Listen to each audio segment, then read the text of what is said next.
Unfortunately, what makes this disease particularly problematic is that it spreads efficiently and through asymptomatic people. The question is, how do we prevent a small outbreak from becoming a big outbreak?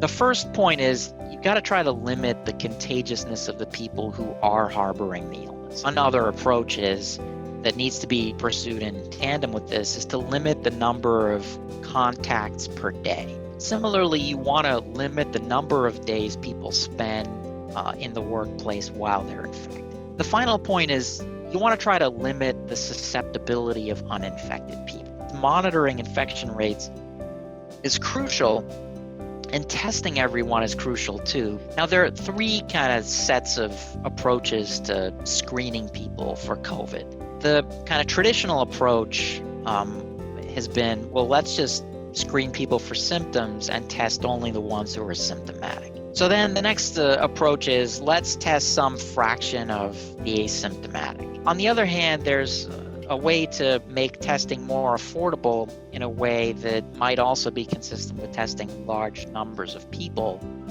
And this is the concept of pooled screening. The idea is you take the specimens provided by every worker in this 5-person pool and you pool them together. And you run a test on the pooled sample, and that test will tell you whether or not someone in the sample is sick.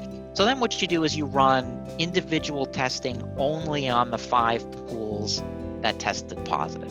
How do we size the pools? We calculated the optimal pool size and understood how it varies with what you think is your infection rate.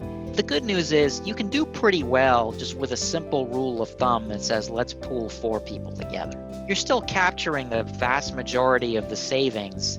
Now, one concern with pooling is that it is less accurate than just testing an individual. Most of the time, we're not comparing pooled testing to individual testing. So usually the alternative to pooled testing of asymptomatic workers is no testing of asymptomatic workers. How often should you test? If you have to choose between testing everybody less frequently versus testing only a subset of people more frequently, go with frequency over size. Now, how do we select our pools? It makes sense to pool people together when they're already exposed to each other. We are seeing pursuit of pooled testing approvals already. And the reason it's a little complicated is that FDA approvals are granted to very specific testing protocols. The good news is that there are labs already pursuing these approvals. We should see those materialize over the summer. So pooled testing should bring down the cost of testing.